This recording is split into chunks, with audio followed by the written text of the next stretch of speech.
Listo. Pues buenos días. Esta es la clase del día lunes 7 de marzo. Seguimos en la unidad 1 en la parte de bioreconocimiento. Eh, Hasta la clase pasada mencionamos la clasificación de los tipos de elementos de bioreconocimiento. Eh, Tratamos como de tener un poco de conciencia de que tanto los elementos de bioreconocimiento como los analitos que en general se va a buscar detectar, pues están en un rango de dimensiones muy pequeñas, entre 1 y 100 nanómetros, por ejemplo, y que también nos vamos a encontrar en los medios en los que nos interesa medirlos en bajas concentraciones, ¿no? Abajo de milimolar. Entonces vimos la clasificación según fueran naturales o artificiales. No sé si tengan dudas de eso.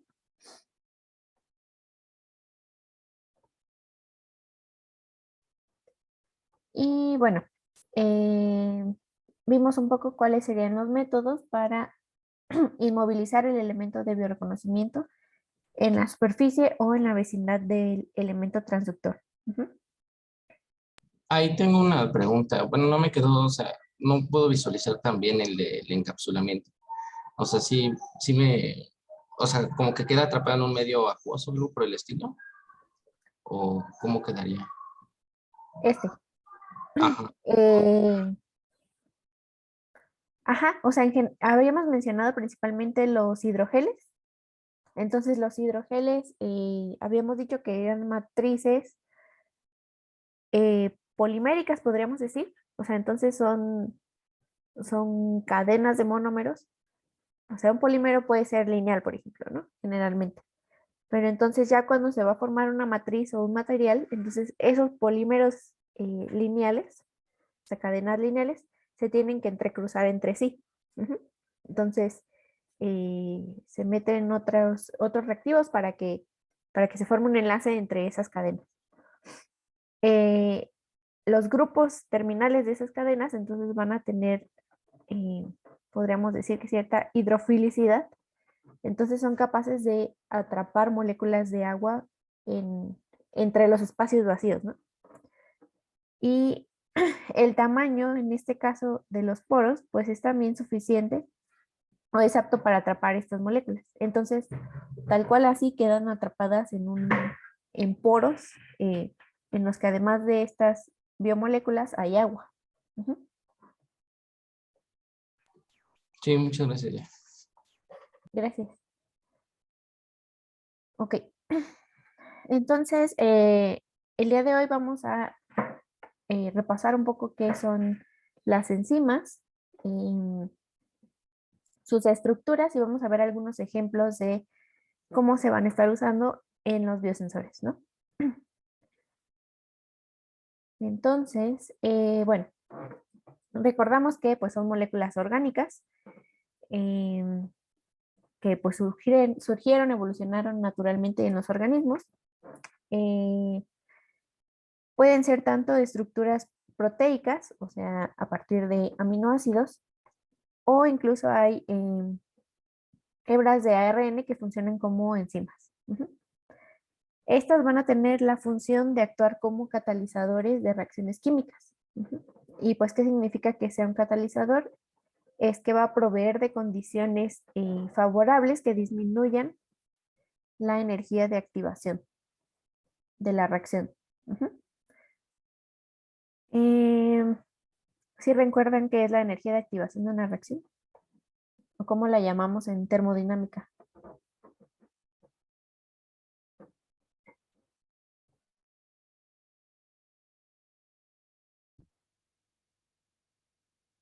Creo no haber visto eso en termodinámica.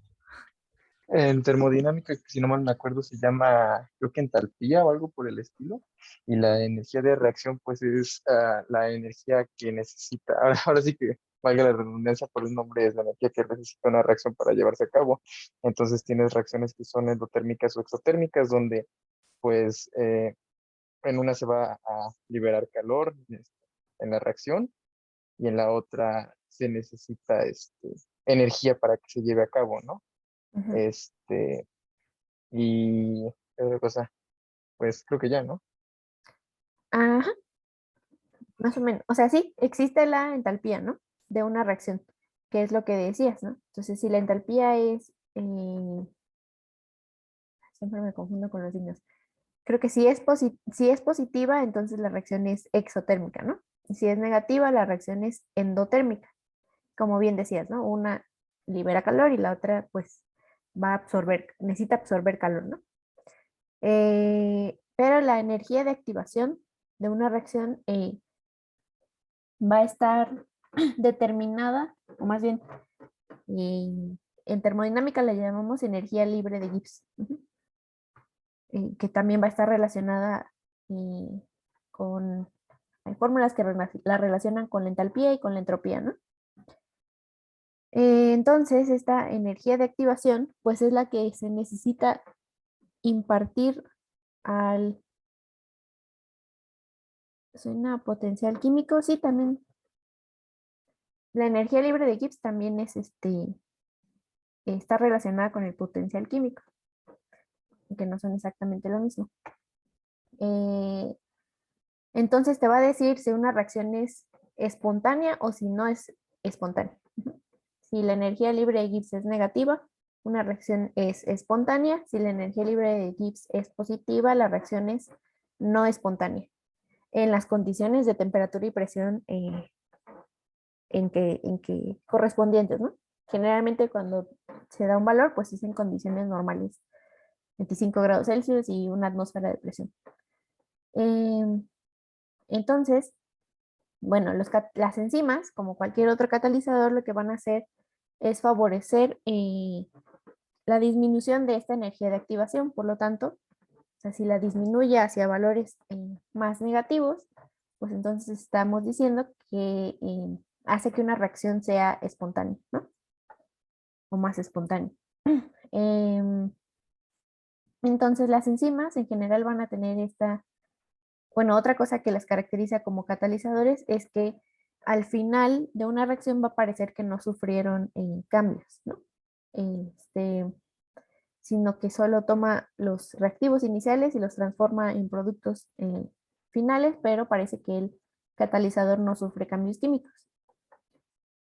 Eh, entonces, una reacción de una enzima en general se va a representar de esta forma, ¿no? Entonces tenemos la enzima, tenemos el sustrato o sustratos, que son, digamos, los reactivos de la reacción, y vamos a tener después de la reacción, pues los productos, ¿no? Em, las enzimas se pueden clasificar según su función, o sea, según el tipo de reacción química que lleven a cabo. En general, a nosotros en este caso nos van a interesar las dos primeras, que son las oxidorreductasas y las transferasas.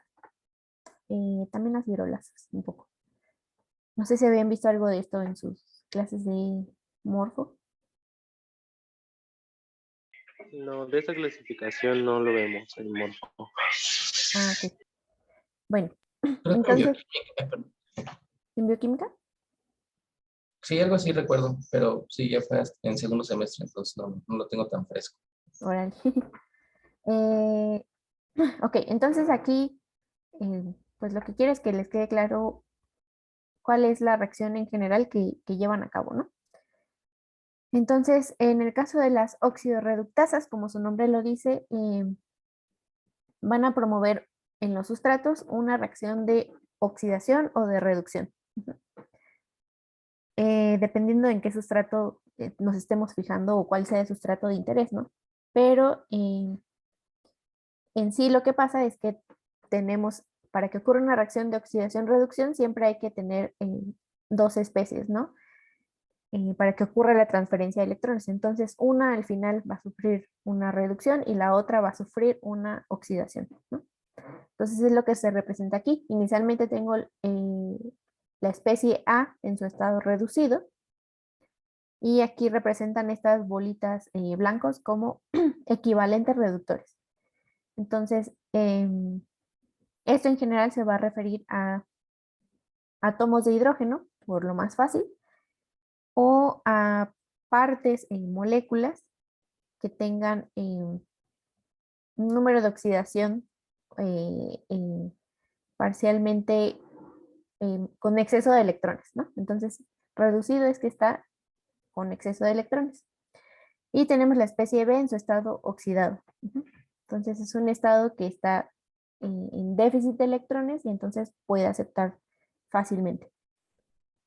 Entonces, la enzima pues va a catalizar lo que les decía y va a, finalmente tendremos la especie A en su estado oxidado y la especie B en su estado reducido. Y si ven, pues lo que pasó es la transferencia de estos equivalentes reductores de A a B, ¿no? Dentro de las subclases de estas oxidorreductasas, pues están las deshidrogenasas, las oxidasas, las peroxidasas, las reductasas, desoxigenasas, ¿no? Entonces cada una pues les va diciendo qué es lo que está pasando. Creo que nos pasamos al ejemplo directamente. Entonces el típico ejemplo de una oxidorreductasa, en particular de una oxidasa, pues es el de la glucosa oxidasa, ¿no? Que es básicamente la enzima que sirve para oxidar a la glucosa, que es la que se usa en los sensores que usan las personas con diabetes. Entonces aquí tenemos la estructura de la D-glucosa. Si recuerdan, venía también en el examen de diagnóstico. Esta es la estructura ya ciclada, ¿no? Y el otro reactivo sería oxígeno. Entonces, aquí ¿qué identifican que le está pasando al oxígeno?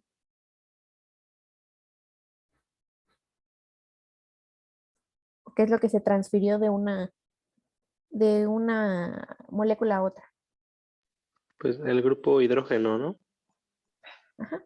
Entonces, de manera análoga a como lo veíamos aquí, entonces 2 átomos de hidrógeno pasaron de la D-glucosa al oxígeno, ¿no? O sea, esa parece la reacción final. Esa es la reacción ya sumada, ¿no? Sin contar en cuenta la enzima. Ahora, de aquí, ¿de dónde sacamos los 2 hidrógenos? Acá hay uno, ¿no? ¿Y el otro dónde está?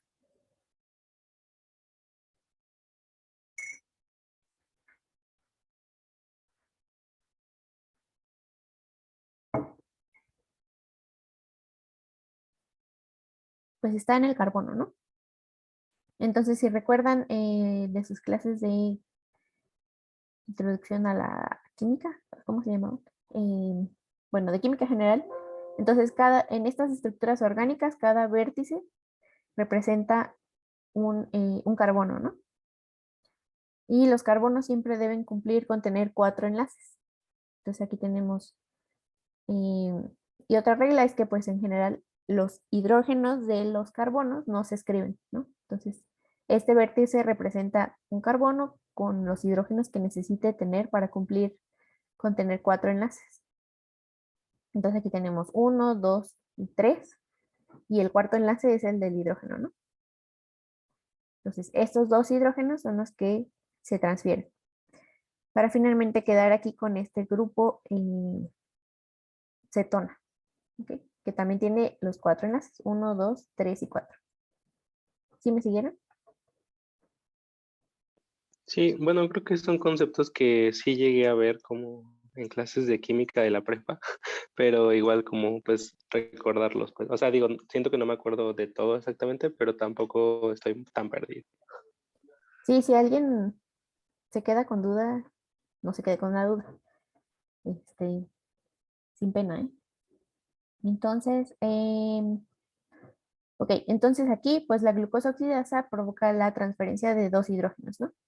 Entonces inicialmente la glucosa es la que está en un estado reducido, el oxígeno está en su estado oxidado y finalmente tenemos a esta molécula que digamos es la glucosa en su estado oxidado y el oxígeno aquí en este caso pasó a estar a un estado reducido, ¿no? Entonces aquí también, ¿cómo lo comprueban? Pues recordando las reglas de los números de oxidación, que las vamos a ver más adelante en la parte de transducción electroquímica, ¿no? Pero básicamente, spoiler, aquí el oxígeno tiene número de oxidación 0 porque está como en forma de molécula, ¿no? Y aquí el oxígeno tiene número de oxidación -1. Entonces pasa de 0 a -1, es una reducción, ¿no? Entonces hacia los negativos es una reducción, como mnemotecnia. El otro ejemplo que nos interesa es el de las transferasas. Entonces aquí, como su nombre lo dice, vamos a tener una estructura, una molécula inicial AB, en donde una parte o una región de esa molécula inicial se va a transferir a una segunda molécula C, que es como se ve aquí, ¿no? Entonces, esta parte B pasa a estar con C.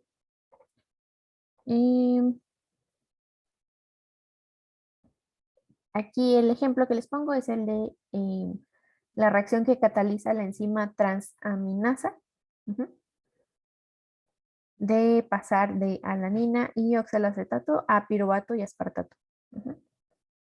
Esta es una reacción que llevan a cabo los hepatocitos, o sea, las células de su hígado. Y su importancia es que cuando el monitoreo de las transaminasas es un estudio para determinar si hay daño hepático. Y bueno, eso en contexto. Entonces, por el nombre que les dice que hace esto, transaminasa.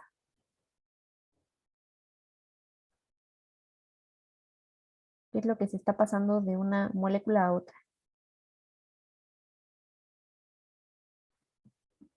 El amino, ¿no? Ujú.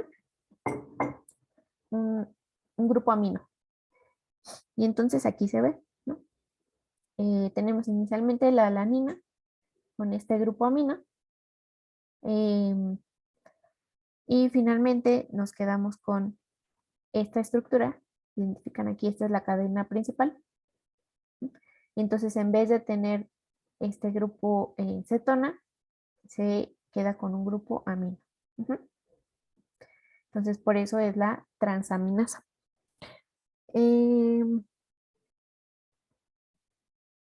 Entonces, ¿cómo lo diferenciamos de este ejemplo de las oxidorreductasas?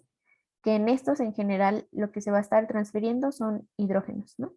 Y en estos pueden ser grupos completos, ¿no? Grupos funcionales completos. Bueno, y aquí les dejo los otros ejemplos para que chequen las estructuras. Entonces, así siguiendo la intuición, lo que hace una liasa pues es romper, ¿no? Y el caso, por eso tenemos las flechitas que puede ser en esta dirección o puede ser en esta dirección. Entonces, si tenemos un complejo AB, una liasa puede romper en A y B, o si tenemos A y B, se puede formar o sintetizar un complejo AB. Ok. Ahora, continuando un poco con la estructura de las enzimas, a veces se les van a dar estos nombres a sus estructuras. Entonces tenemos una enzima en general va a tener una estructura principal proteica que se le va a llamar apoenzima, que por sí sola no tiene la capacidad de catalizar la reacción, sino que necesita otra especie que se llama un cofactor o coenzima. Entonces, tras la unión de la apoenzima con el cofactor se forma la holoenzima, que ya finalmente es la especie activa, ¿no? Que va a poder catalizar la transformación del sustrato. Los cofactores pueden ser de diferentes tipos, de origen inorgánico, como iones metálicos, por ejemplo, el hierro, o moléculas orgánicas, que también se les va a llamar coenzima, o grupos prostéticos. Dentro de los grupos prostéticos que pueden estar unidos a la apoenzima, en este caso covalentemente, a diferencia de algunos otros cofactores o coenzimas que solo se van a unir de forma por enlaces no covalentes, ¿no? Entonces, dentro de los grupos prostéticos, pues podemos tener de tipo proteicos o azúcares o grasas, ¿no? Lípidos. Entonces, pues azúcares se les va a llamar glicoproteína por este prefijo. Entonces van a tener unido una estructura de tipo carbohidrato a la terminal, a una terminal amino de algún aminoácido de la estructura proteica, ¿no? Y en el caso de las lipoproteínas, pues van a tener estructuras lipídicas como colesterol unidos a las proteínas. Y bueno, entonces como en contexto, las enzimas pueden catalizar reacciones donde las concentraciones del analito de interés estén en rangos muy bajos. Entonces, pues es una gran ventaja porque nos provee de sensibilidad, ¿no? En el proceso. Entonces volvemos a que las concentraciones están en el rango de 10 a la menos 1 a 10 a la menos 7 molar. Y lo que les decía, desde un punto de vista analítico, o sea, donde podemos cuantificar algo, la clase de enzimas más importantes son las oxidorreductasas, en donde se van a oxidar los sustratos, como les decía, de la glucosa oxidasa, usando oxígeno molecular, que pues ya no es algo que está en todas partes, ¿no? No necesito agregar otros reactivos más caros, ¿no? En algunos casos se necesita agregar cofactores como NADH o pirroloquinolina, ¿ok? Y otro ejemplo de las importantes son las hidrolasas, ¿no? Que en este caso el otro reactivo que se necesita tener es agua, ¿no? Entonces también está presente en cualquier lado. Y el ejemplo más común de biosensor basado en enzimas es el de el sensor de glucosa, ¿no? En este caso, pues vamos a ver cómo funciona. El principio de transducción es electroquímico, o sea que se va a estar monitoreando una reacción de óxido reducción. En este caso, debido a que estamos hablando de biosensores enzimáticos, pues la enzima glucosa oxidasa va a estar catalizando la transformación de la glucosa, que es lo que nos interesa detectar o cuantificar. Entonces, esta es la que provoca el cambio, ¿no? La oxidación. Tal cual no es una reacción de transferencia de electrones que se esté midiendo en la superficie del transductor. Entonces, lo que se hace es monitorear la oxidación o reducción de alguno de los productos, ¿no? En este caso, lo que se monitorea es el peróxido, H2O2, su oxidación, ¿ok? No, su reducción. Entonces, aquí en este caso habíamos dicho que el oxígeno tenía número de oxidación -1 y en el OH pasaba a tener número de oxidación -2. Entonces, lo que estamos haciendo es que el transductor, como es un electrodo, se le está aplicando un potencial tal que pueda estar liberando electrones, ¿no? Entonces llega la molécula de peróxido aquí a la superficie, el transductor libera electrones hacia esa molécula y entonces se produce su reducción. ¿Ok? Los senderos de glucosa también les había mencionado en las clases pasadas. Los más baratos que se usan actualmente pues están basados en electrodos hechos de carbono, ¿no? Entonces por eso aquí vemos esta estructura en color negrito. Y a veces se necesitan electrodos de plata que se hacen pues mucho más delgaditos, ¿no? Para poder ahorrar material y ahorrar costos, ¿no? ¿En dónde va a estar ocurriendo la reacción? En el electrodo de carbono es que se va a inmovilizar la enzima glucosa oxidasa. Y bueno, esta reacción o este tipo de estructuras, de esquemas, perdón, los van a encontrar varias veces aquí en la diapositiva. No sé si les quede más o menos claro qué es lo que pasa.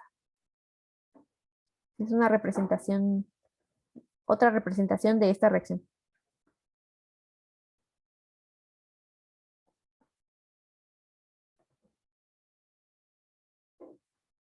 Entonces a la izquierda vamos a tener los reactivos, ujú, y a la derecha vamos a tener, al final de las flechitas vamos a tener los productos, ¿no?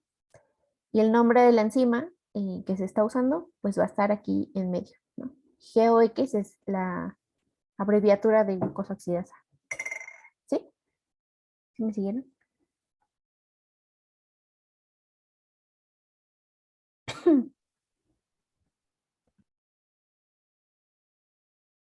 Bueno, ok. Pero entonces, ¿realmente qué está pasando en la catálisis de la oxidación de la glucosa? Ujú. Entonces vamos a tener la enzima, la glucosa oxidasa, con un cofactor. Entonces, en esta notación, los cofactores se van a anotar en general entre paréntesis, ¿no? El cofactor aquí está inicialmente en un estado oxidado. Entonces el sustrato, la glucosa, va a entrar en contacto con la glucosa oxidasa, que ya tiene el cofactor, y se va a producir esta primera reacción. Entonces,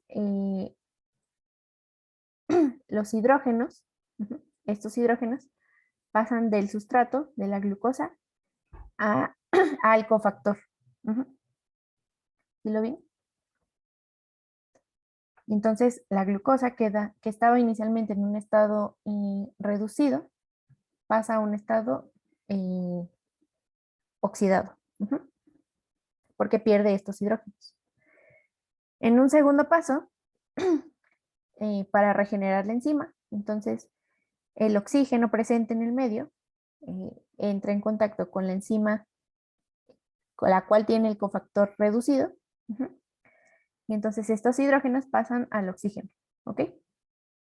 Entonces se regenera lo que teníamos inicialmente, y haciendo la suma de las dos reacciones, pues pareciera que la enzima no interviene, ¿no? Que no le pasa nada. Pero a partir de esto, ustedes ya saben que en realidad sí se involucra, ¿no? En la reacción. ¿Sí me siguieron más o menos?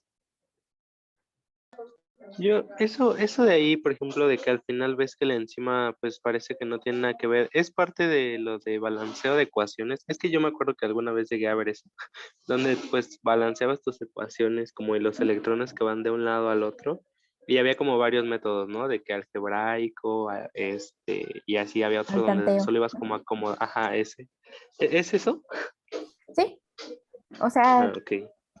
bueno, más o menos, ¿no? Aquí no hicimos ningún balanceo, ¿no? Ya suponemos que la reacción está balanceada, ¿no? Y que son 1 a 1. Pero esta suma de las ecuaciones, a lo mejor lo que está recordando es cuando hacían el balanceo de la reacción de óxido-reducción, ¿no?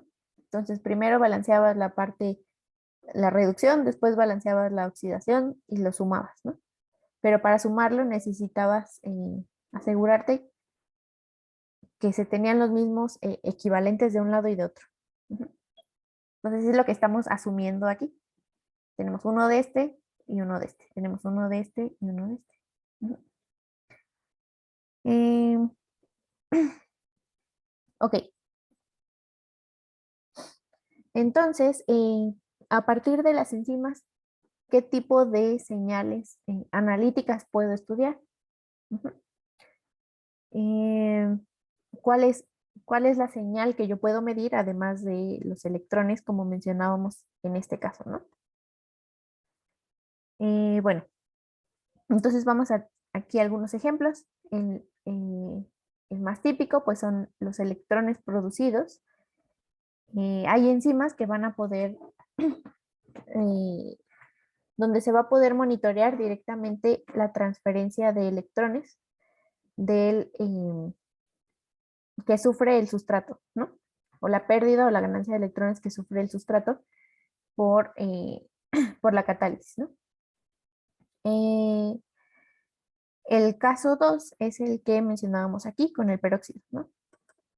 Es en donde se va a monitorear después de la transformación algún producto que tenga la capacidad de ser electroactivo. Ujú. ¿Y qué significa? Que sean susceptibles de sufrir una reacción de reducción-oxidación, como es el caso del peróxido. Ujú.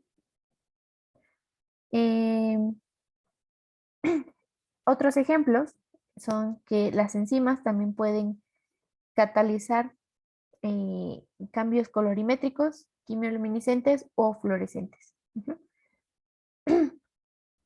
Entonces,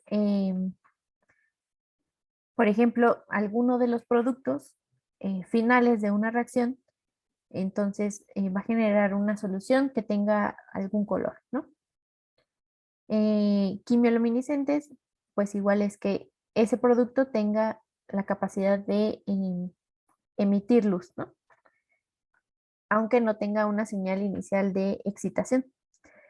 Y en el caso de los fluorescentes es que alguno de los productos pues tenga la capacidad de que tras una excitación emita luz, ¿no?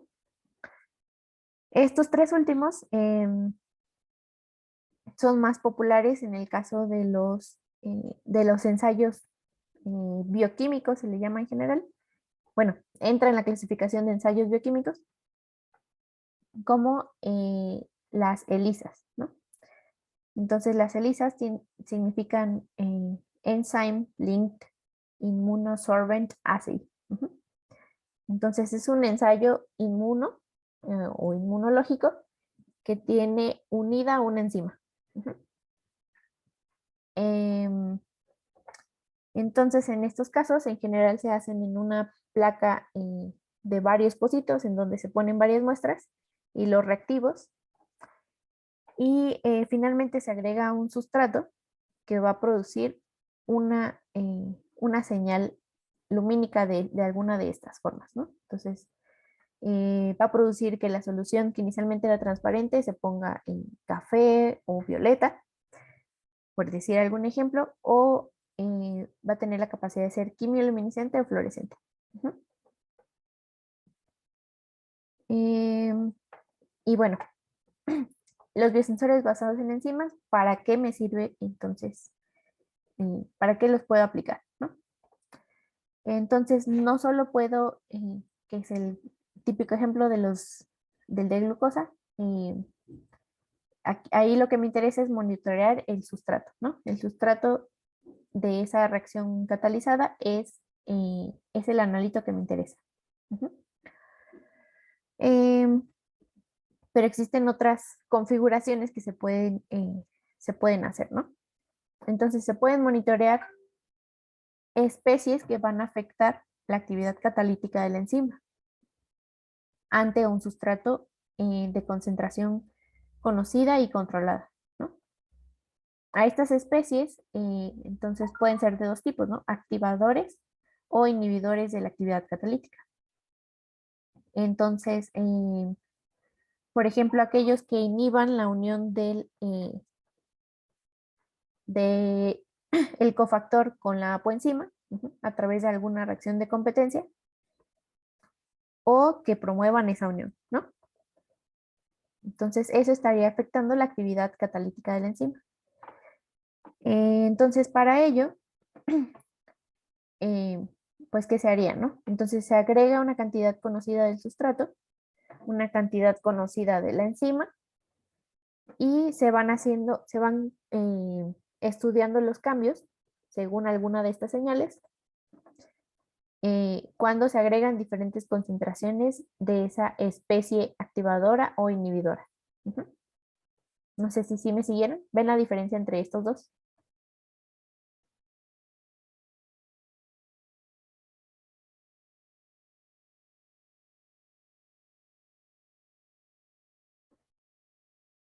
O ya se me perdieron.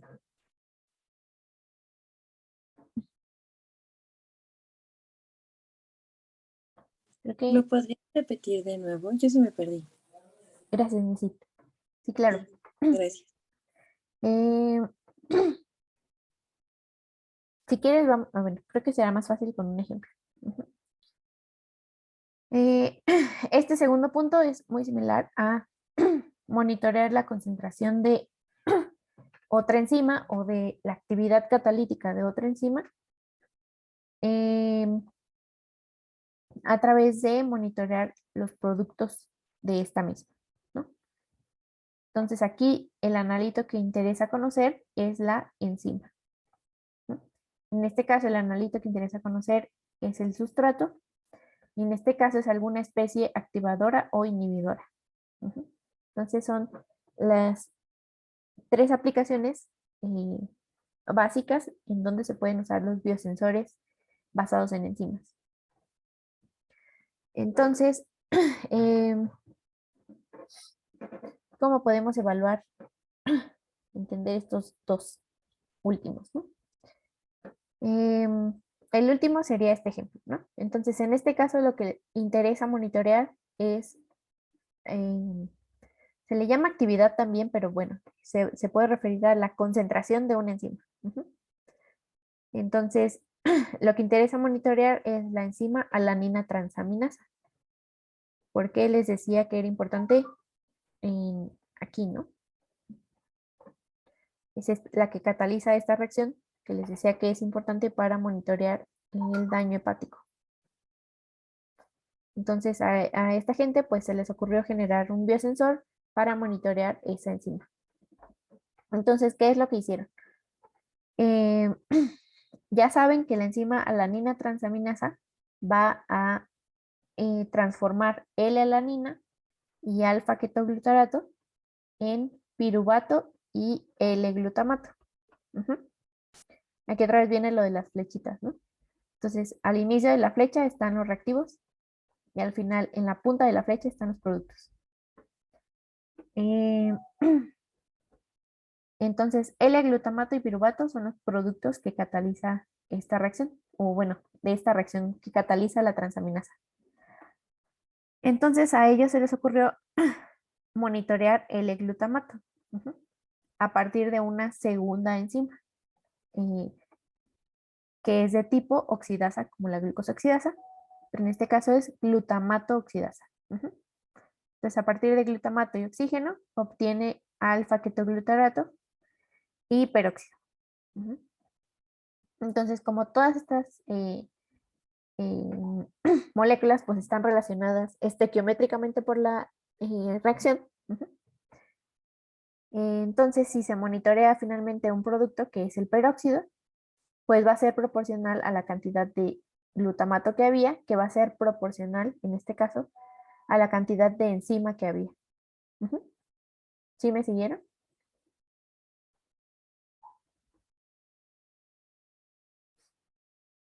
Entonces, por ejemplo, aquí otra cosa que se podría monitorear es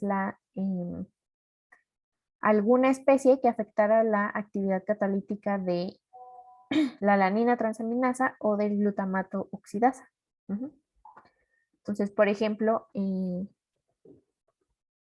aquí en este caso que decíamos, FAD, el cofactor, sería una especie de interés que afecta cuya presencia o no presencia afecta la actividad catalítica de esta enzima.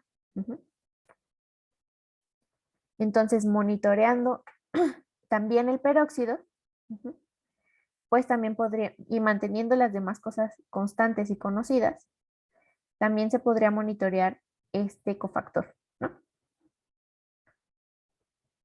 ¿Sí me siguieron? Sí, ya quedó un poco más. Gracias. Entonces, el chiste es que en general en estas cosas de monitoreo de reacciones, entonces cuando quiero obtener información analítica de una cosa, o sea, la concentración y ¿qué otra cosa decíamos? La presencia y la concentración, ¿no? De una cosa, a partir de una reacción en la que esa cosa está involucrada, entonces tengo que mantener todos los demás parámetros constantes, ¿no? Para saber que el efecto que finalmente estoy midiendo se debe a cambios en el analito que me interesa. Y entonces, bueno, aquí continuando con el ejemplo, lo que ellos hicieron es inmovilizar esta enzima, glutamato oxidasa, en la superficie del sensor, que en este caso es un electrodo de plata aparentemente. Em, y ellos pues consideraron conveniente integrar estos electrodos en un microcanal de flujo, ¿no? Usando un canal hecho en un plástico termoformable aparentemente, o tal vez en alguna fotorresina. Ujú. Em, bueno, entonces, ahora, ellos lo que hicieron, pues seguramente es comprar las enzimas de interés, ¿no? Entonces, pidieron con su proveedor de preferencia su glutamato oxidasa, su alanina transaminasa para hacer sus calibraciones y todos los demás reactivos. Entonces, ¿cómo le hace la gente que vende esos productos para producirlos, ¿no? Lo que discutíamos la clase pasada, pues es que se pueden usar cosas naturales, ¿no? Evolucionadas naturalmente, pero pues por un lado las cantidades que se podrían obtener son muy pequeñas para alcanzar a toda la gente que quiere hacer experimentos o a toda la gente que quiere utilizarla para alguna producción. Entonces por eso los biotecnólogos pues se idearon formas para sintetizarlas a partir de máquinas naturales, como son las levaduras, yeast cells, pero ya en escalas industriales, ¿no? Entonces no sé si habían visto algo de esto en su vida o se habían preguntado cómo se producen las enzimas.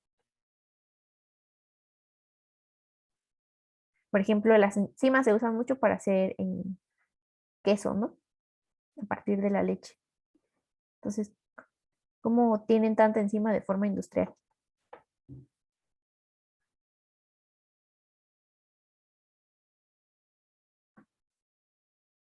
Bueno, entonces la idea es que se toma de inspiración, o sea, si saben la producción de cualquier proteína en las células, y repaso breve, pues es un proceso que es una traducción, ¿no? Entonces, a partir de información que viene en el ADN dentro del núcleo de las células, los organelos específicos en las células van a leer esta información y van a juntar los aminoácidos presentes en el medio de forma ordenada para generar la proteína que le da esta instrucción, ¿no? Entonces, ese proceso de traducción o transcripción. Entonces, pues se quiere imitar eso, ¿no? Entonces, se quiere transformar a las levaduras para que tengan esta información genética y puedan producir de forma masiva la proteína de interés o la enzima de interés. Entonces, ¿qué se hace? Pues se extrae a las células que tienen esta capacidad del organismo.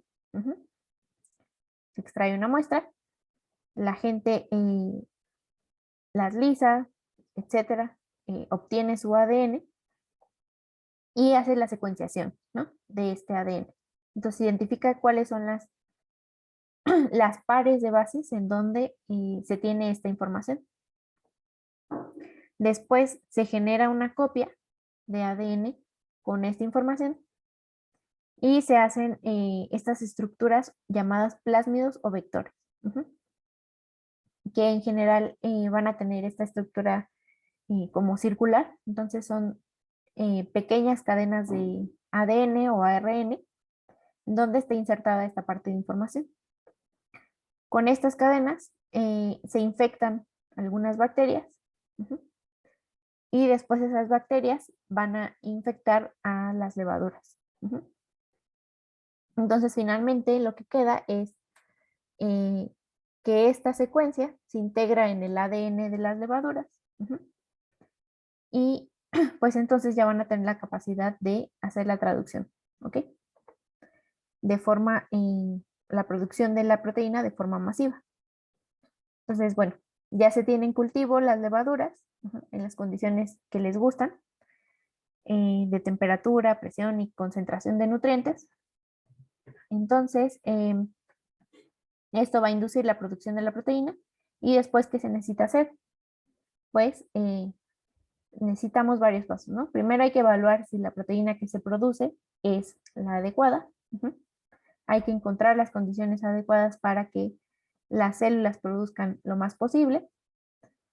Y mediante análisis llamados ómicas, últimamente son muy populares, entonces está la metabolómica, la proteómica, la transcriptómica, que es tal cual la cuantificación de estas biomoléculas, ¿no?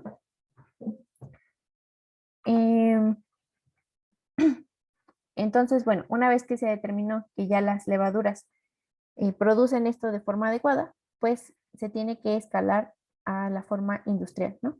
Entonces, disculpen por esta imagen muy pixeleada, pero entonces en este esquema lo que queremos decir es que inicialmente la prueba se hace en una caja de Petri, después se escala a un frasco, por ejemplo, de unos cuantos litros, y después se escala a fermentadores o reactores ya industriales, ¿no? Donde se pueden producir varias toneladas del producto. ¿Qué hay que hacer para tener finalmente el producto? Pues hay que purificarlo, concentrarlo y empacarlo en la forma adecuada para que dure en los estantes lo que tenga que durar, ¿no? Entonces, para ello, pues, ¿qué pasos están implicados?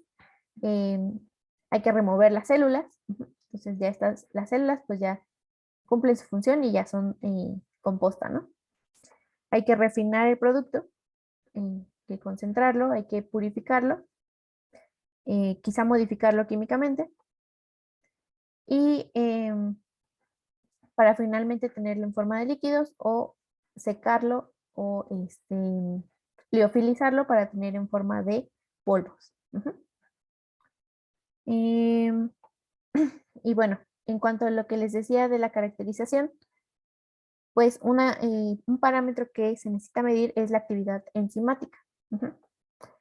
La actividad enzimática es va a tener unidades U, o sea que son unidades de actividad enzimática, y eso va a equivaler a la transformación de un micromol de sustrato por minuto. Entonces se pone a reaccionar la enzima producida en las condiciones adecuadas con el sustrato en las concentraciones conocidas y se mide esto, ¿no? Cuánto del sustrato se transforma por minuto.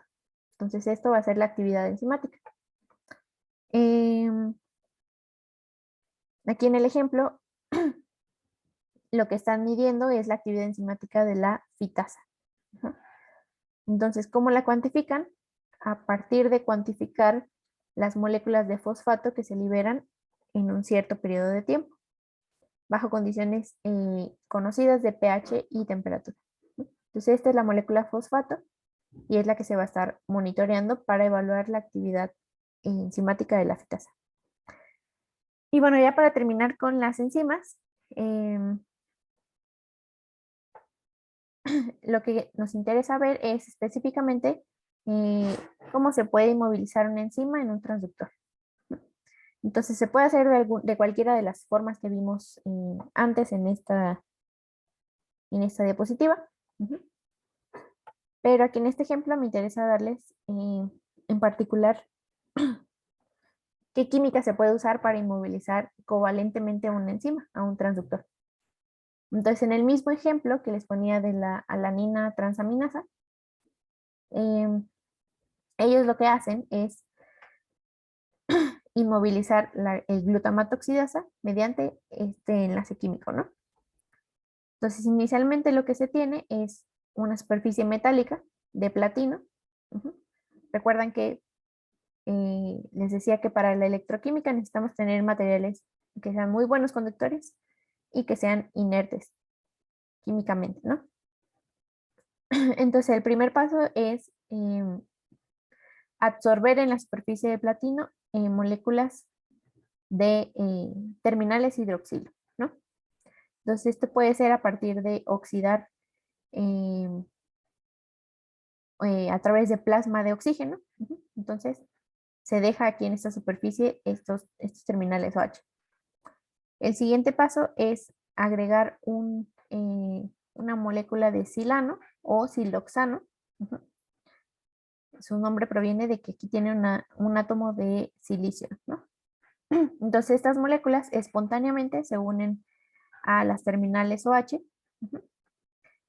Y en este caso se usa adecuadamente o, bueno, ya saben, ¿no? O sea, no van a usar cualquier silano, ¿no?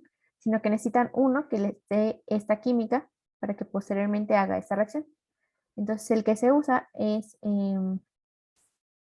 dime Agustín. Ah, sí. En la primera parte no entendí bien lo del plasma de oxígeno. ¿Se refiere a ese proceso electro algo? O sea, como los arcos eléctricos que se forman ahí con un gas de oxígeno. Sí, Ah, ok. Ah, ya. sí, o sea, hacer, Digo aquí, en el canal. sí, tal cual hacer un plasma de oxígeno o hacer, permitir la formación de moléculas que sean reactivas a partir del oxígeno, como es el ozono, ¿no? Ya, sí. Muy bien. Gracias. Eh, ¿Los demás tienen más o menos claro que es un plasma?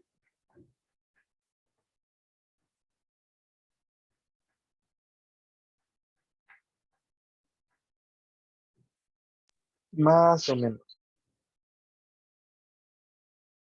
Entonces, para rápido, pues es un gas ujú,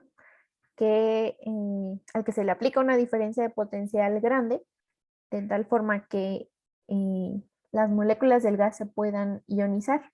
Entonces, ionizar significa que van a ganar o van a perder electrones, ¿no? O sea, se van a volver iones en vez de estar como moléculas neutras, ¿no? Entonces, un ion, positivo o negativo, tú lo puedes atraer hacia algo que tenga la carga contraria, ¿no? Y sí, más o menos me siguieron. Y bueno, ¿cómo identificar un plasma? Luego, los iones estos tienen o emiten por los efectos de decaimiento de los electrones, entonces pueden emitir también luz, ¿no? Entonces un plasma luego se va a ver como, un plasma de oxígeno es un gas que se ve como moradito, rosita. Ujú. Y luego les muestro una foto. Entonces, bueno, de cualquier forma, la idea es, o sea, a partir de un plasma o a partir de una descarga eléctrica, es inducir especies reactivas aquí, ¿no? Que se puedan absorber en la superficie del platino. Entonces, el siguiente paso les decía es unir el amino propil trietoxisilano. Ujú.